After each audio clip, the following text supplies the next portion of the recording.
mean, I did it. I did it by subtracting all the cost that the buyer has to do, and it was like maybe 2,000-3,000 over from what Deal Sniper had originally.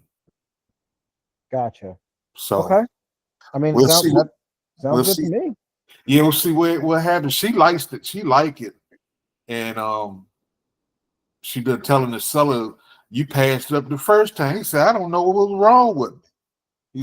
She said she got another offer in today, but she said my offer is still good the way it is right now. So we'll see. She said she be talking with him probably Friday to get him to sign everything. There's another seller to it too, his sister. So I left 2 spaces there for them to sign, and I want her to send it back to me. And then everything is signed and gear to go. Then I just start filling out the dispo form and send it to you. There it is. All right. Well, keep me posted on that. I'm excited for you, man. That's real good. I'm happy. Yes. Amen. Amen. Leslie, Tim, what's going on? Tim, you got a question? I do. You got a second? Up, absolutely. So it's in regards to Virginia. I figured, I was like, oh, the meeting just started. Let me just hop on. So how should we go about this? I feel bad. So I had open title, went to Stewart Title. Betsy's been awesome. And, she's been opening title on all of them. Well, one of the buyers, Brandon's looking to assign it to, wants to close with his own title company. What's the best way to basically tell Betsy, hey, we got to cancel all the work that you did so far? Unfortunately, just like that. Damn. I know it sucks. Here's what you can do though. Here's what you can do. Here's what I would do, because I've been in this situation before. Yeah. First and foremost, let her know, hey, this is not like my decision. I can't, it's not on me. Mm-hmm. If it were up to me, obviously we would keep it with you guys. And you guys are only moving one, right? You're not moving the. Is this the one that's got the 5 attached to it, or just the one property? So far he's signing because the guy is ready to move forward with 57. So that's single. Right. But the same guy, once we do the walkthrough on Friday, we're gonna assign the blanket loan one. So the 4 properties over to him as well. And so obviously that's going to move over to the other title company. So potentially the other one, as long as everything checks out on Friday, which it should. So yeah, it's like even worse. Okay. So, I mean, again, we can't control that. Like if he wants to use his own company, that's not on us. We gotta do what we gotta do. But okay. When the deal closes, just send her and her office lunch. Okay. That's a great idea. Just send them lunch. Call her up the day before and say, hey, I still didn't feel right about, you guys doing all the work, and then we had to move it. Granted, it wasn't my decision, but I want to make sure I take care of you guys. So I'll give you a few hours, shoot me a text message, let me know what you guys would like. I'm going to Uber you guys lunch tomorrow. Mm-hmm. And just, they'll tell you what they want, and tell them, fuck, even if you spend $200, who cares? You know what I mean? Like, because you're doing it after the deal closes anyway. Yeah. So tell them go nuts. Say, hey, pick a lunch and pick a dessert. I'm gonna send you both. And the next deals I get, they'll be coming your way. Yeah. Oh man, that's awesome. Yeah, because I want to keep the relationship. I had to cancel one prior with her, and so she was totally understandable. She understood, and so I want to work with her. She's been super helpful the whole time. But yeah, all right, that's a perfect idea. So I'll go ahead and do that. Yeah, and in all honesty, bro, like they're used to that. That is so common, where one entity, like me, I don't give a damn who the title and escrow company is, as long as they can do the deal, do it. But you work with buyers and they have their own people that they want to use. Hey, we got to get the deal done. I mean, we want to be nice, but it is what it is. They're not going to get they're not going to get the lunch or the deal if we don't move it. So at least now you guys just get the lunch. Yeah. Okay. All right. Perfect. I'm gonna give her a call first thing tomorrow and just let her know. Okay. Cool. Keep me posted if you need anything else. All right. Thank you. No problem. Leslie, what's going on, man? Oh, that's right. Your mic's messed up. I forgot. Michael, how's it going?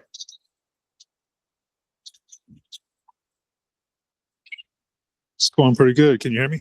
I can hear you now. What's up, dude? Oh, it's not much. Just listening in, trying to learn some more about this Deal Sniper Were you the one that was tool. messaging me earlier about cash on cash return for Deal Sniper?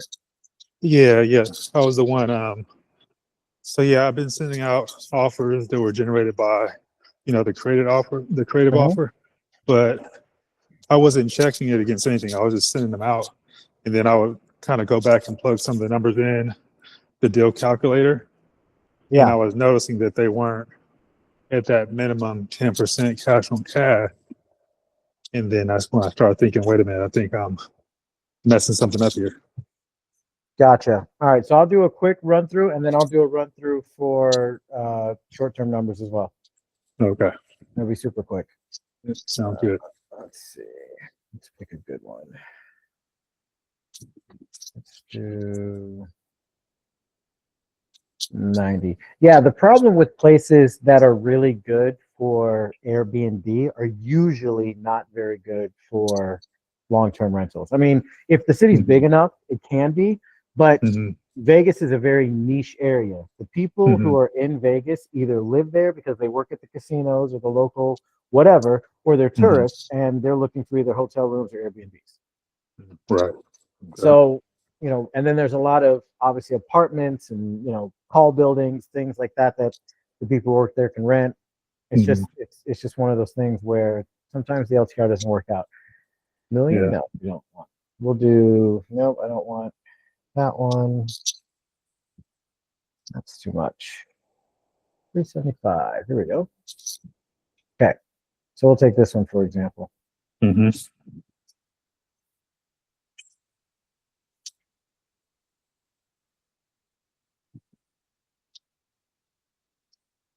All right, let me take a look. So before I clean up my numbers or anything, because I don't want to waste time on anything, all I do is click Section 8, and I want to see how it works. It doesn't. And then I want to check long-term rental. It doesn't. So in this area, this property, a 3-bedroom, 2-bath, 1,200, doesn't rent for enough. Now, that doesn't mean you can't send the offer out. You can absolutely send the offer out. But you see here where it says that we're going to give them $800 a month. No, we're not. Uh-huh. We're going to give them like probably $500 a month. And then do you go back and check that LTR thing again, or do you just? No. Well, I would have to just change it on. I can just change it here.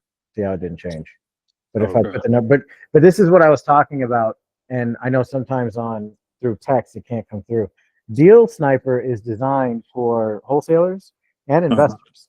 There's a lot of investors who use this so that they can calculate their own.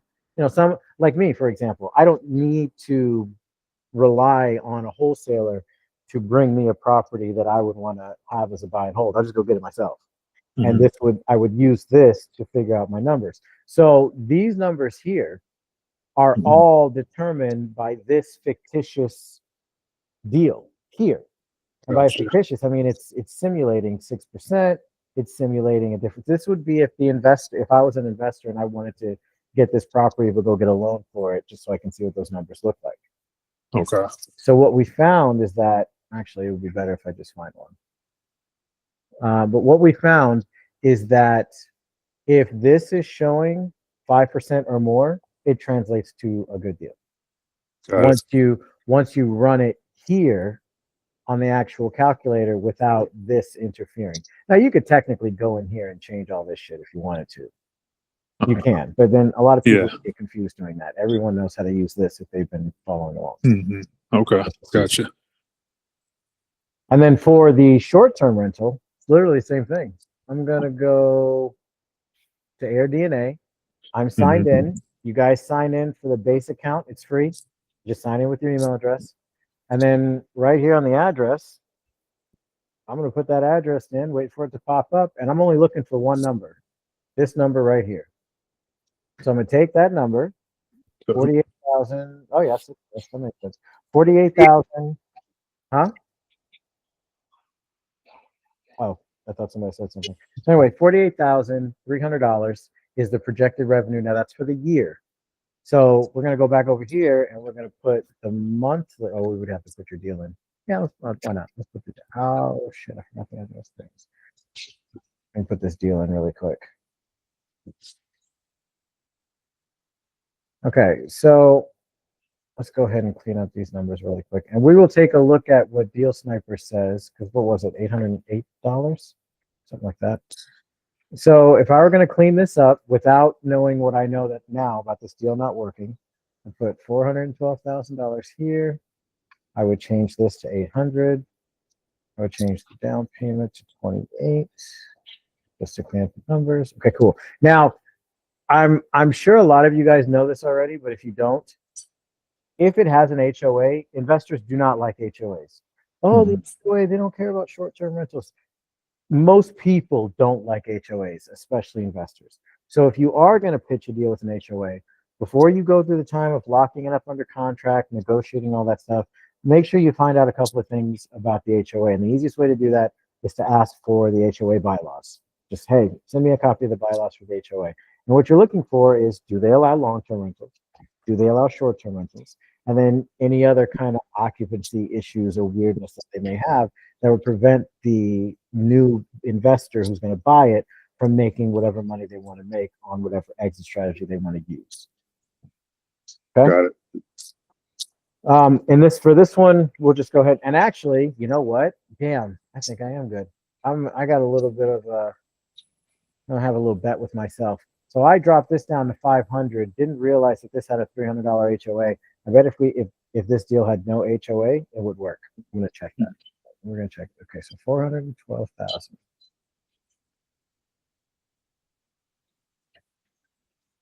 And this one was what? 3, 4.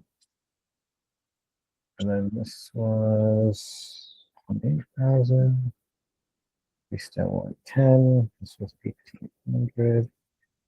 Short-term rental was 48,300 divided by 12 is $4,000, give or take, $4,045. Okay. We said we would give them 8. HOA was like 312. Ah, shit, I don't remember. 1061 and 1575.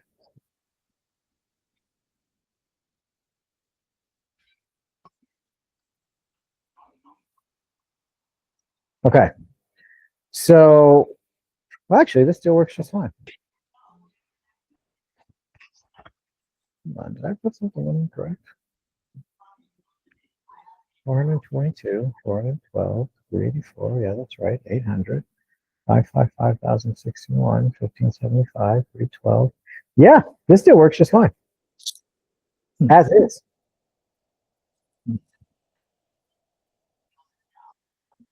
$10K assignment, real estate commission we don't know about. Yeah, this still works just fine as is. So that 5%. The 5% rule still LTR. stands. I would say it still stands to be on the safe side. If you need to double check, I just did that. I just double checked. But I would say unless, now here's the other thing too. Here's the caveat to everything I've said the last 15 minutes.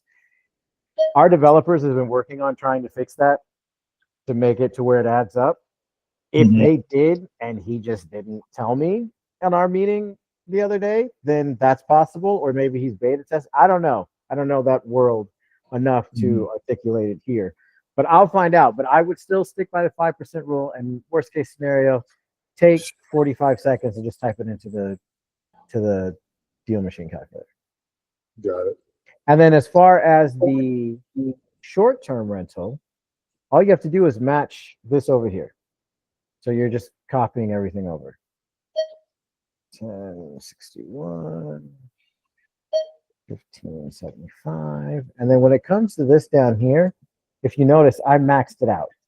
So whatever you type in this box, this is monthly, we'll translate it up here to yearly so that you can figure out what those numbers are. So I maxed it out. I'm at the top of the range for everything.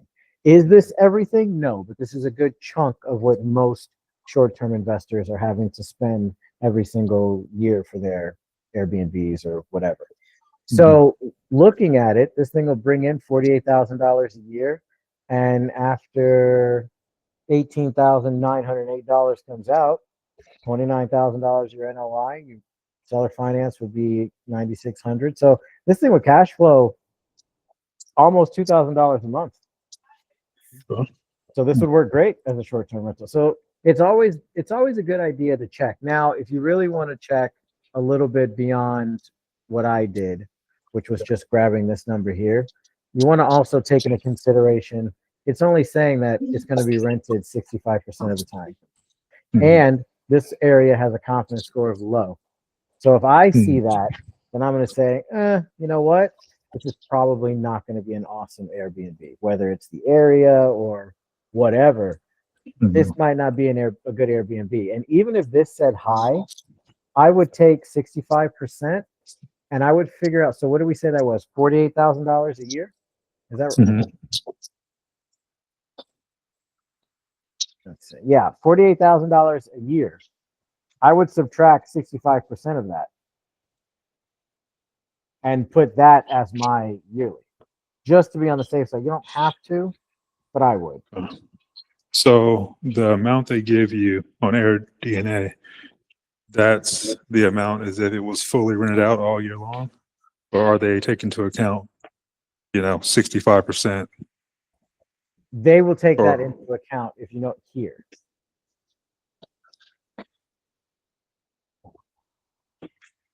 But this is only an estimate. It can't predict if you're going to have 65%, 55%, 95%.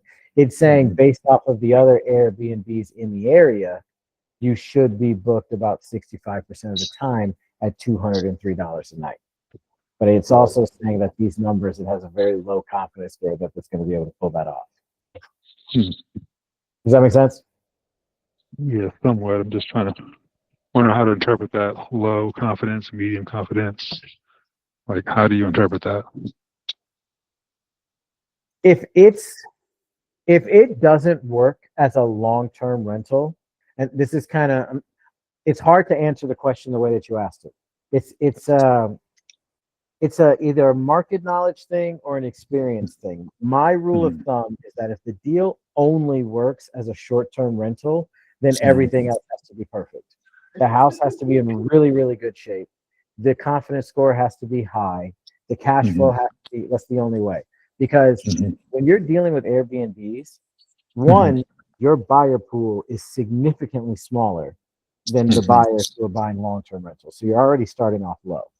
Now, out of those pool of buyers, you have to find someone that wants to invest in whatever area you're in, which in this situation is kind of good because it's Vegas. But you would think that because it's an area like Vegas, having a low confidence score shouldn't really happen because Vegas is a tourist town. Right. So if this didn't work as a long-term rental, I would be very honest with the seller. Hey, I'm going to do my best. The numbers aren't awesome. It makes sense why you've had a long time trying to get this thing moved. Let my team take a look at it. Give me 2 weeks and I'll let you know if we can get somebody for you. I'll do my best. I would set the proper expectations. And I mean, obviously I would push it. I don't make decisions for other people. I present people with information like a good deal. If they want it, great. It's not that I don't care what they do with it. It's not my business what they do with it. If they see value in it and they want to pay, let's let them do it. Cool. So I'm still going to push the deal. I just would also not, I would set the proper expectations to the seller. Just, I would worst case scenario. I'd rather have it and not need it than need it and not have it. Right. Okay. And it'll be an experience thing for you too. Like the more you look at them and see which ones work, which ones didn't work, once you start getting buyer feedback, you may lock this I know this example, but someone may lock this deal up and push it out to disposition, and buyers get on the phone and say, oh my God, this area is terrible, it's a war zone. Or they may say, oh my God, I've owned 4 properties in this neighborhood, I've been looking to get the last one. Yeah, let me get that. So I don't make decisions for people. No matter what the deal is, if there's a 1% chance that I can move it, I'm going to try and move it. If it's to a long-term rental, short-term rental, a homestead buyer, I'm going to try and find someone to buy it. That makes sense. But yeah, if it's got a low score like that, I would just make sure that your fallback is okay. Well, it'll still work as a long-term rental. It's not going to be bringing in $19,000 a year like Mhm. like the other one, but it's better than losing money. Mhm. Got it. Okay. So yeah, so low confidence. We just don't want to make that our primary selling point then. I mean, you can if it's got a 1% because the numbers are still great. Mm-hmm. Now, I don't live in Vegas. I don't know where this house is, Mm-hmm. but I because of that, even if I did, I'm still going to push it because these numbers that I'm looking at, what I can prove here, hey, Mm-hmm. if you spend $1,300 a month on this thing, on your maintenance and utilities and all cleaning and all that crap, and you pay your taxes and the HOA doesn't have an issue with short-term renters in there, you're going to make about $20,000 a year in cash flow on this property. Someone Mm-hmm. would see that and be like, fuck yeah, I'll take it.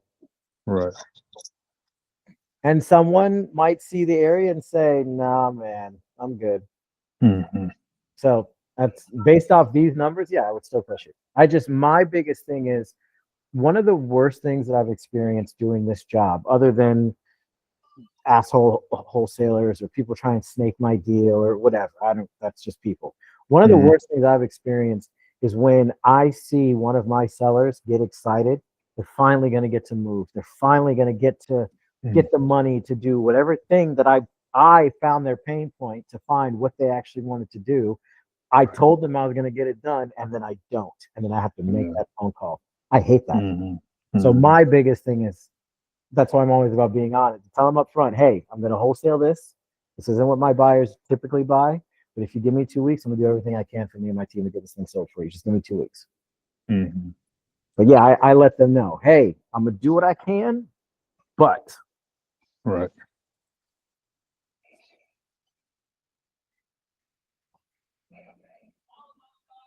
all right. Anybody else? Or Mike, did that answer your question? Yeah, that did. I did have a question about these on-market creative deals. Like, is there like a certain like avatar that you find that this usually works for? How do you mean? Like as far like for example, I found that the subject to in this market doesn't really pencil out too good for long-term rental. Like, have you found that on market, free and clear works best, or like what is there? Is there like a certain type of seller that you see that this usually works for? Um, you know what? It's hard to answer that question because there's a lot of little pieces when I'm looking at a property that'll determine if I think it'll be good. But I will say that one of the things that I don't particularly care about is if they have a mortgage or if it doesn't pencil out as far as cash flow for an investor, because you can always move it to a homestead buyer if you're in a big enough market, which is why Mm-hmm. I tell people 500,000 is like my bare minimum. I know some people say 250. That's too low for me. I've been doing this for a long time. I want to be in big areas. And why? Because there's more people who I can sell this house to, whether it's an investor or someone who's paying $2,000 a month in rent and wouldn't mind paying $1,900 to own a house, but they can't go to a bank and afford it. So yeah, like there's just a lot of little things. For example, like let's take this one that we were looking at. I gotta look at the pictures. The area looks fine. Oh, well, was that fire damage? It doesn't matter. Okay, let me see. Area looks, it looks nice. I mean, any good real estate agent would have the sidewalk swept before they took the picture anyway. Mm-hmm. No, that looks, yeah, okay. So this house, for example, there's someone living in this house, in my opinion. This is not staged. This right here, that's not staged shit. That's not what they decorate your house with when they stage houses. Yeah, there's no, well, there might be water bottles, but wine. Let me see this kitchen. I thought I saw knives. Yeah, this bar shit, it's not going to be there.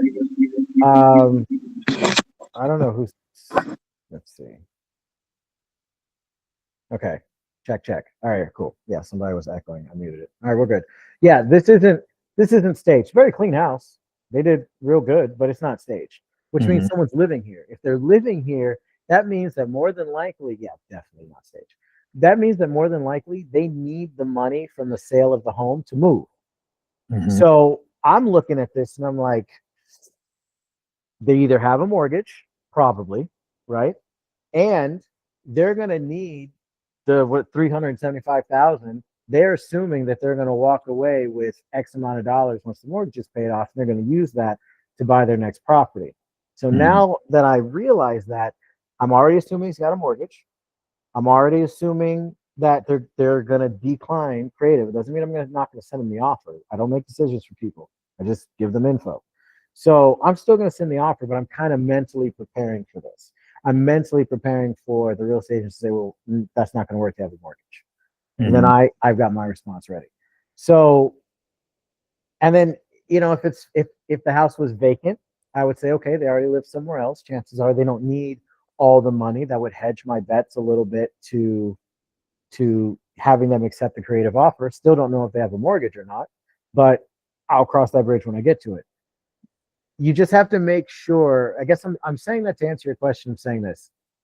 It's your exit strategies, the avenues, the buyers that you're dealing with, the communities that you're attached to, knowing what they buy, and then knowing that, okay, I've got this, I can bring it to this group, they've got homestead buyers. I've got this, I can bring it to this group, they have free and clear buyers, and I got this, I can bring it to this group, they have sub 2 buyers that'll take lower cash flow just to get the asset. You know,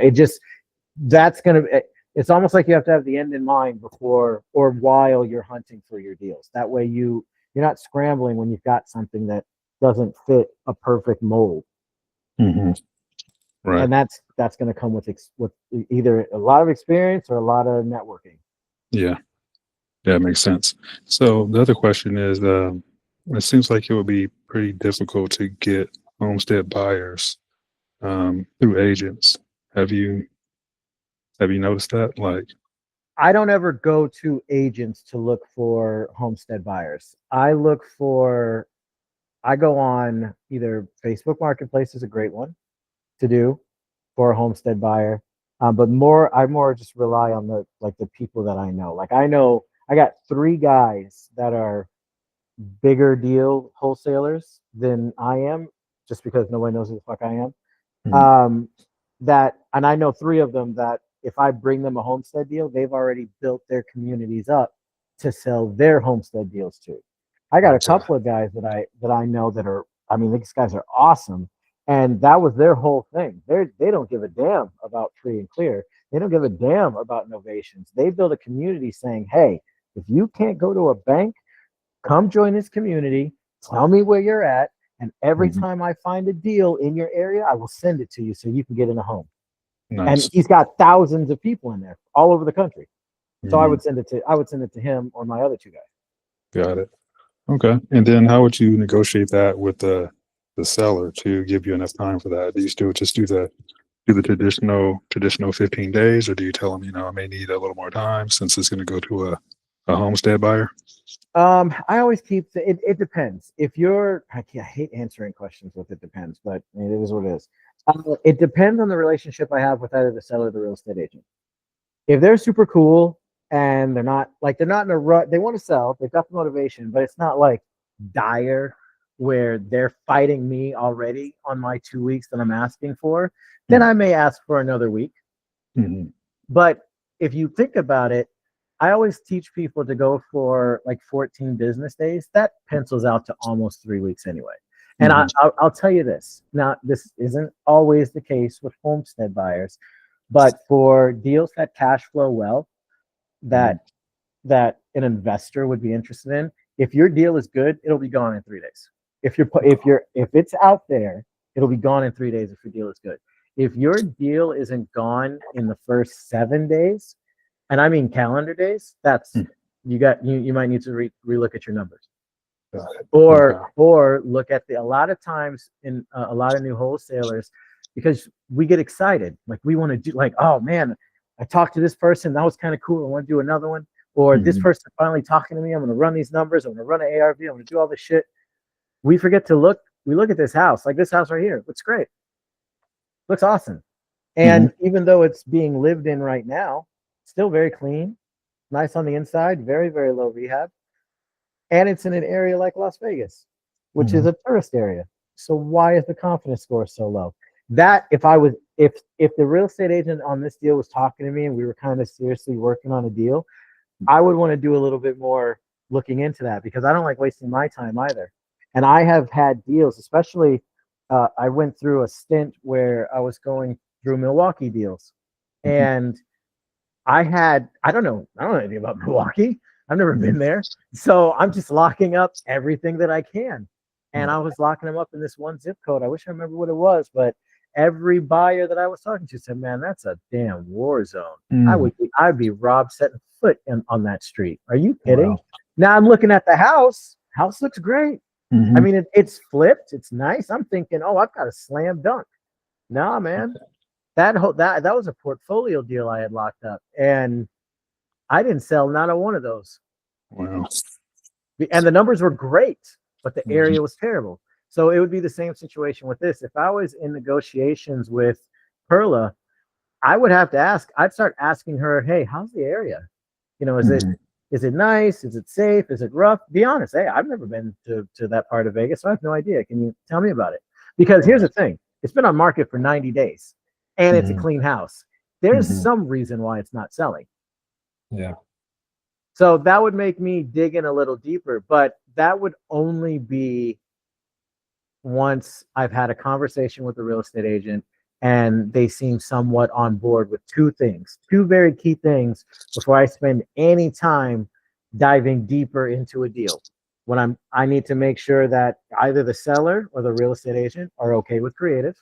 And I need to make sure the seller or the real estate agent understand that I'm wholesaling the deal and everything that comes along with it. Once that happens, if Perla says, yeah, I work with wholesalers all the time. Yeah, creative is awesome. Let's do it. Now I want to know why this thing isn't selling and why the confidence score is so low for a nice house in a tourist area. Right. Okay. Because when it comes to dispo, there's no point in locking up a deal that you can't sell. You're just wasting your time. Yeah. So I want to know that so I can get ahead of it or kind of put the brakes on a little bit on locking this deal up. Because again, whoever the owner is, I don't want to get Perla's hopes up. Holy shit, after 90 days, I'm finally going to get my commission. And the seller's like, oh my God, I finally get to move for whatever reason they want to move just for me to have to let them down. I mean, again, business is business and I set the proper expectations, but I want to make sure that if I'm taking my time to do something, I want to make sure I'm not wasting it. Yeah, that makes sense. So when it comes to moving the property to a homestead buyer, I know you said 7 days is good for an investor. How many days is good to find a homestead buyer? I would still keep the same 14 business days. Okay. And I wouldn't go any less than 7 business days. But again, if you've got a great relationship with that real estate agent or the seller, and you say, hey, you know, I know we're trying to get this sold, and my team is really good at what they do, but I want to make sure that they have the amount of time because we're going to be looking for a homestead buyer. And that means that we have to do a little bit more due diligence before we're comfortable bringing them to you saying, hey, this person's going to not only buy your house, but make your mortgage payments for you, yada, yada, yada. So I'll tell you what, normally I go for 14 days. I'm going to put 20 business days on this one instead. Is that okay? Got it. Just something like that, or whatever your personality is. If they're already fighting you on the 14 days, I would just dig my heels in at 7 to 14 business days. Make sure it's business, not calendar, and no less than that. Because what I just said about finding the homestead buyer, vetting them out, yeah, that's something we're actually going to do. Yeah. Okay. And for anyone who's curious, to my knowledge, as of today, a wholesaler cannot be held accountable if we put a bad, someone who ends up defaulting on the terms that we wrote up. That's not on us. With that being said, that does not mean we just put pieces of shit on these deals because we want to get paid. Because yeah, you'll get the deal, but you're annihilating your reputation. At some point, you won't be getting any more deals anymore because of that. Right.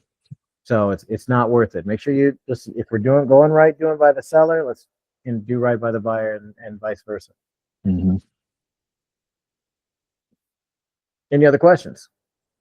No, that's all I got. Thanks a lot. I appreciate it. No problem, dude. Anybody else have any questions? Hey, can you hear me? Yeah, Leslie, what's up, dude? I have to switch to my phone. Hey, man, I'll hit you tomorrow morning because, like I told you, I was working in that three properties, Right. but I'm not confident about the numbers. I would like you to take a look at them. Okay. You want to hit me up in the morning? Yeah. Yeah, just text me whenever you're ready. I'll send you a All link. right. We'll jump in. Wait, underwriting, or you just want to talk about them? Underwriting. Yeah, I'll send you a link. Just give me like a 20, 30-minute heads up from when you're ready. Okay. All right, cool deal. Anybody else have any questions or anything I can help you with? Cool. If Yeah, anyone, go for it. I got a question for you. What's up, dude? I was looking at this property earlier this in August, and the property went out of off market now. The buyer Okay. took it off, and the guy didn't get back with me. So should I just go ahead and try to talk back to the agent, or go ahead and try to reach out to the owner? Okay. Because I'm thinking it's So, probably gonna be a subject too. Because when I talked to him earlier, he said he didn't don't want to do a seller financing, but he hit me back and said, well, the guy then he hit me back and then he said, you know, that probably has a mortgage, a balance on it. okay. So the real estate agent was communicating with you, initially told you no, came back and said, well, they can't do that because there's a mortgage. Mhm. And then you said, okay, that's fine, whatever, send me the numbers. And then they never responded. And then now the house is not on market. Correct. Okay. So when the agent was talking to you, communicating, were they like cool? He was okay. Really couldn't read him that well. All right. Here's my how I feel about that. When a property is on market and there's an agent actively representing the property, Mhm. even if they tell me no, this is me personally, okay? I'm not going to go behind their back, and I don't think we should. That's a big part of the reason why they don't like us. Right. And the truth of the matter is that, do we need them to be successful wholesalers? No. Would it be a whole fucking lot easier if we had them? Yes. Yes, it would. It'd be easier, it'd be faster, it'd be exponential. That's why I'm always saying, let's make nice with them. Let's show them that we're not all pieces of shit that'll do that. Do I think you're a piece of shit if you do that? No, not really. But I think that's a little scandalous. Once it's off market, completely different story. Skip trace the house, call the seller. Okay. And I say that, and I'm going to go a little addition here. Which is why I asked you if they were cool or not. I would, if I get it under contract, or even if it looks like I'm going to get it under contract, I had a good conversation with the seller, I'd hit the real estate agent up. Now that's on you. I'd say, hey, just want to give you a heads up. I was able to get a hold of the seller, whatever, Mr. and Mrs. Seller, and I talked to them about an option I had for the deal. They seem like they're okay with it. Regardless of what happens, I'm going to make sure at the very least you get a finder's fee. If not, bring you back into the deal. I would absolutely do that. And here's why. A lot of people miss it with Deal Sniper. They think that to use Deal Sniper properly, you need to blanket an entire market with offers and then move on like a fucking plague. That's not exactly the end game of Deal Sniper. Deal Sniper, alongside with my channel and me, is supposed to teach you how to have the right conversations with numbers and deals that can make you money, but at the same time, build a relationship with real estate agents. Because once you have 1, 2, 3 real estate agents in a big city like Milwaukee, like Chicago, like Dallas, you don't need to blanket the market anymore. They will send you deals. Your reputation will carry the leads coming in. And then you can move on to another market. Vegas is taken care of because there's those 3 agents that you made a connection with. They know you're wholesaling. You either educated them or they understand creative financing. You did what you said you're going to do. You got them paid. You got the deal closed. They're going to send you more business. Cool. That's on autopilot now. All I got to do is check in with them once a week. Now I'm going to go over here to a different market and I'm going to do the same thing. That's how you use Deal Sniper. That's how you use everything that I'm trying to teach you guys.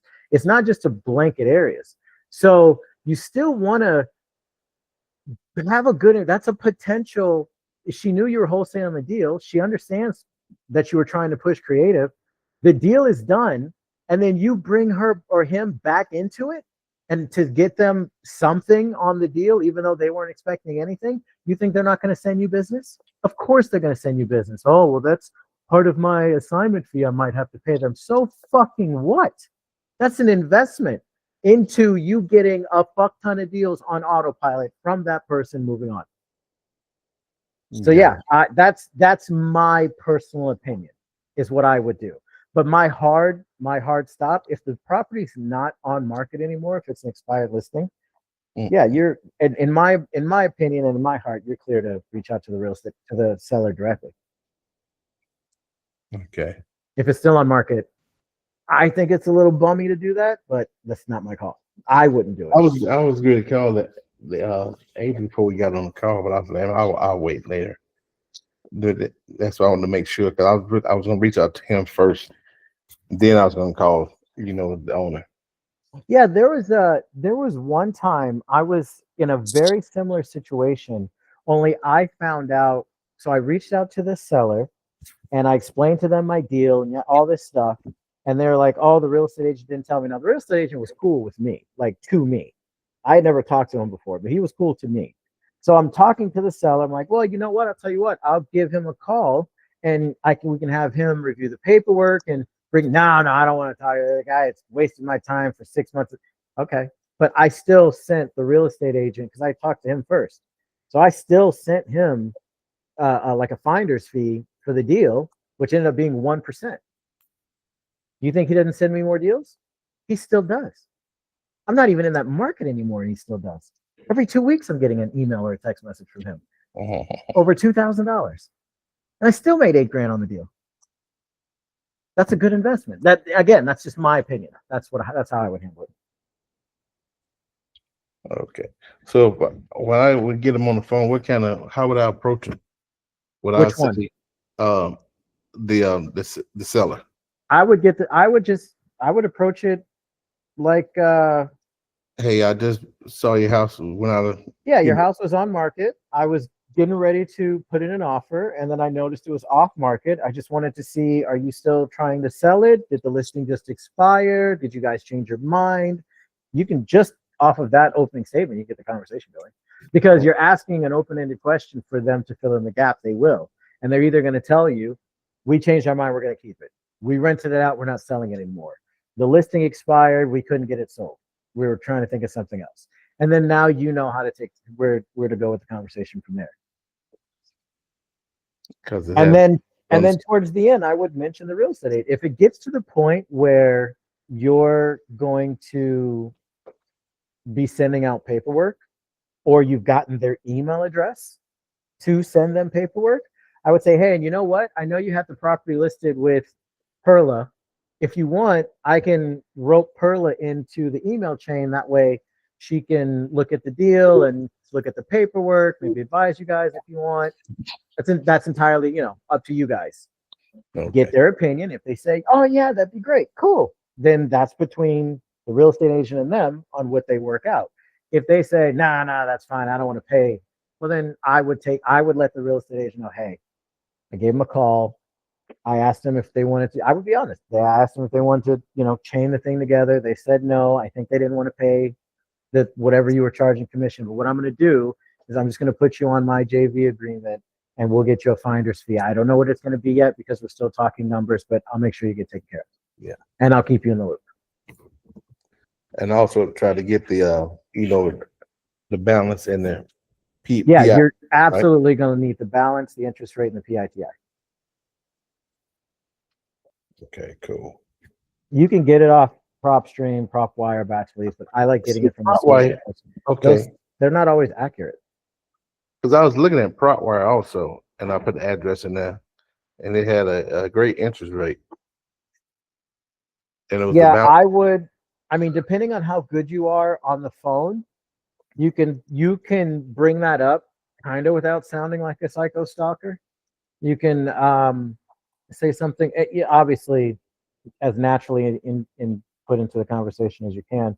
But you can say something along the lines of, yeah, you guys got real lucky. I saw that you got what, like a 2% interest rate, something like that. Make it kind of vague, but also a little specific so that they can correct you. And or you can not say anything, because again, that might not be accurate. And you can say, hey, just want to confirm, what's your interest rate? Because I'm showing X, Y, and Z. I just want to make sure that's accurate. Okay, cool. It is accurate. Good. Is the balance accurate? I'm showing, and then give them whatever balance PropWire is showing you. And then you can either let them confirm or correct you. It all depends on how you handle your calls. I'm very casual and nonchalant when I talk to 90% of people that I'm talking to when I'm doing deals. So I would do more of the first method. That's my kind of go-to. I like to let people fill in the gaps, even though I may already have the information, because it's not important if I know it. It's important that they know that they told it to me. Because every time they answer one of my questions, that's a little bit more rapport being built, a little bit more trust. Because if they didn't trust me, they would stop answering me. Once people stop answering me, then I assume that, okay, I've exhausted the level of trust for today. So let's pull back a little bit and see if we can get some more a little bit later. But again, that's me, and I'm crazy. So Gotcha. did that answer your question? Yes, because I definitely want to reach back out to, because the house is not too far from where I live. So Yeah, man, get it. Everybody's getting deals. Rodney, sit down one too. What's up, Rodney? Hey, I got a couple of questions. I sent the contract out today, but it doesn't go into effect until the seller signed the contract, right? The 14th. Yeah, it does. inspection. It doesn't go into, yeah, your inspection. Nothing. The contract, the contract is not executed until everyone signs it, and until everyone signs it, and has a copy technically. Okay. Okay. Now, when you sent it out today, did you sign it before you sent it? Yes, I did. And yeah, as soon as you get the email back with their signature, Yes, sir. it's good to go. So if you get it tonight, then it would start tomorrow because it's after business hours. So Yes, you say it'd probably be Friday. She'll try to get their signatures. okay, so then yeah, it won't start until Monday if that's the case, depending on when you get it back, Okay. because it's only business days. Right. So how's the market out there? Is it still a plethora of deals out there? Where? The whole United States. There's 1.7 million houses listed right now. 1.7 million. Yeah, it was 1.65 something like 3-4 months ago. It's now 1.7. This is one of the highest inventories, or the percentage of inventories, that we've had in a very, very, very decades. There's more houses for sale now. I think if you're talking about the rates, I don't remember exactly what it was, but I think the rates did go down. It was either half a point or a quarter of a point, like a month and a half ago. I have to double check. I don't remember exactly how much it was, but they did go down a little bit. The market is good. It's just most people can't afford to buy homes traditionally. Let me tell you something. Let me be very honest. If there's only 4 of you guys on here right now, if someone were to take the idea, I've always wanted to do it, but I don't have the time. There isn't enough. I mean, I do. I technically don't want to do it. I can make time. I don't want to do it. It'd be a lot of work. But if someone ever did, you would be insane. So anyone wants to steal my idea, go ahead and steal it. Get yourself a homestead buyer group. Start one on Facebook. If you can start a homestead buyer group on Facebook, if you could reach out and find people to join this group that have cash, but can't, for whatever reason, because we don't care, can't go to a bank to get a loan for a mortgage, whether it be they have bad credit, no social security card, whatever the situation is, if they've got the money to do the entry fee and the closing costs, they can own a home for the almost or less than the same price that they're renting. Okay. Start that group and then advertise that group to wholesalers. Every deal that I move for you, I want 10%. You could ask for 10%. And you'd never have to do any work other than getting more people to join that group. And you would be inundated with deals, because it is very hard, and a lot of people are realizing this. It's very hard to find deals that cash flow the ways that that gets investors excited if the property is either a subject to or a hybrid. Unless it's an old subject to. If it's got an old mortgage where it's like a nice interest rate, sub 5%, sub 4% would be better, but let's say sub 5%, and interest rates now are like 6.7, 6.875, especially on an investment property. It's probably closer to 7 and an eighth, 7 and a quarter. Yeah, if you can subject to something like that, that would be, an investor would take that. But if it's not, if it was, within the last 6-7 years mortgage, 7-8%, even if it does have a low balance, it's not cash. It's hard to move. Yeah, but not to someone who wants to live in it. Right. Okay. What area would you post? The entire country. Entire country. I would do I would start in the bigger areas. I would start in the major metro. I'd probably stay out of Cali. And some of the more expensive states. But West, Midwest, Upper Midwest, I would 100% the big cities there. Yeah. What about Florida? Florida is probably going to run into the same problem that Vegas is running into. It's more of a tourist town and it's expensive. Right. Okay. Well, okay. Those parts of Florida are expensive. Okay. The other parts of Florida, I mean, I don't know a whole lot about Florida. I've never been there. You can try. Do you still have the whale buyers for Tampa? Yeah. Actually all of the bigger areas of Orlando, Tampa, all of them, he'll buy there. But he doesn't buy anything that has a mortgage. Okay. Even it could be cash flowing $500 a month as a sub 2, he won't buy it. He only wants to buy free and clear. Okay. Seller finance deals. Okay. But I got other people I can move your deal to. Okay. What kind of buyer you said that was? You just talked about the homestead buyer. What's a homestead buyer? A homestead buyer is someone who's going to live in the home, not rent it out. Okay, so there's somebody just trying to buy a house that can't get a mortgage. Exactly. Get a mortgage. Yeah. Exactly. Because you don't have to worry about cash flow. They don't give a damn about cash flow. They're not renting it out. They want to live in it. The hard part, believe it or not, it's not finding a homestead buyer that's got the entry fee.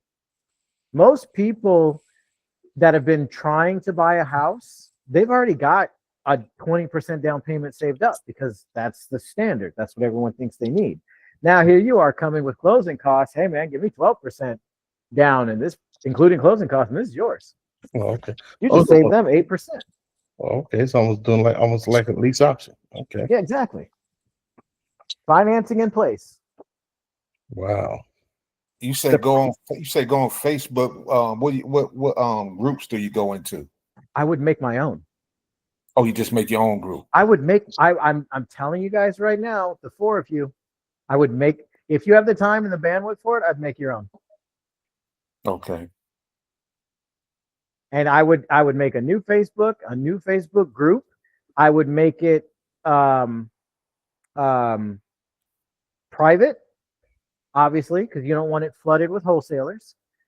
And I would have a questionnaire. I'm doing this off the top of my head, but I would have a questionnaire, because you can do that on Facebook where, hey, if you want to join, answer these questions. And the questionnaire would be, how long you've been looking for a house? How much money do you have saved up for the down payment? What area? What's your price range? What's your bedroom, bathroom count? Just your buy box, right? And I would be looking for red flags. If someone says, oh, I'll buy a house anywhere, fuck that. You're a wholesaler. Could you draft something like that up for us? Or well, shit, man. If I could draft it up, I can start it myself. I'm talking about for the other I'll tell you what, though. I will absolutely post a like a homestead buyer. You want the questionnaire? Yeah. And what to post on in the group, get them to look at it and say, hey, I want to join this group, and or Well, the you'd home. have to not market. You'd have to advertise the group. Right. So whatever you name the group, I would create a matching Facebook page, and I would just literally find other groups of other like people who are trying to buy a house. I haven't really thought about what that wording would be, but I would find and join other groups, Mhm. and I would just start reading all the comments, all the postings, what everyone says. I'd be scraping, and anyone that says that they're looking to buy a house but can't, any what would be a good one? Credit repair groups. That would be a good place Okay. to find people who maybe can't get a traditional mortgage. Okay. Good idea. I What have a about couple. mortgage companies? No, I wouldn't join mortgage company groups. I don't think. What Yeah. about a credit group? Like a credit repair group? Yeah. Hey, that would work. I don't know. I'd have to think about it. But essentially what you would have to do is you'd have to start joining those groups, reading comments, starting conversations with people. Maybe find someone that does a real estate blog of how hard it is to buy a house. You can do that. You can search for blogs for people who are having, posting about how hard it is for people to buy homes nowadays. Reach out to them and say, hey, I've got this private group for people who want to buy a house but can't use a mortgage. I'm a wholesaler. I get deals that look like this. And you can literally send him a screenshot of the disposition form. Obviously, make sure that he knows this isn't a real property, and say, this is what the deals look like. I throw my fee on top of the down payment, and people can buy this house and not have a mortgage in place already. And then after 2 years or 1 year, whatever, of consecutive payments, they just refinance it into their name. Done. Their house. Oh, you can go too like that too. Oh, okay. Wow. So I mean, there's a lot of, hell, if you're photogenic, I'm not. I look like Shrek. But if you're photogenic, you can hop on TikTok. Hey, if just quick 10 seconds, if you're looking to buy a house and you don't have the credit or the social security card or whatever reason, but you have money for the down payment, hit me up. I'm selling houses for exactly that. Financing is already in place. All you have to do is pay the down payment and refinance in a few years into your name. Done. You own the house. I mean, you own the house from day one, but it'll be in your name. Like the deed will be in your name, but there will be a mortgage in your name once you refinance it. You can explain that to them in a different TikTok. Shit. Everyone else is doing it. Do it. So that's really like a reverse lease written to buy. Yeah, just about. Wow. Okay. Yeah, I just don't have time to do that stuff. And there's 6 of me, so we have ideas all the time. There's just not enough hands. So wouldn't you have to have a property available? No, you're just building the group. These people, the way that it would go is that you would say on that questionnaire, fill this out. It'll tell me the kind of property you're looking for. When you're approved to join the group, every time I post a property that's in your area that you say you want to live, I'll tag you. Okay. Otherwise, this will be silent for you. And you could go into different groups. Exactly. Post too. Yeah. Or get properties. Now, the biggest thing is you want to make sure, and this is more down the line, but as you start matching wholesalers with buyers, you're not letting wholesalers in there. At least I wouldn't. I can't. Yeah, because now now they can just go to them directly. I wouldn't let them in there. But once you start connecting people with wholesalers and they start actually like buying houses, you ask them very simply, hey, just send me a picture of you standing in front of your house saying like waving or some shit, so I can post it in the group or on my TikTok or wherever, so that I can get more people in the group. Okay. And to the wholesalers, shit, you're only asking for 10% if you're not greedy. 10% doesn't seem like a lot until you got 10 of them a month. Right.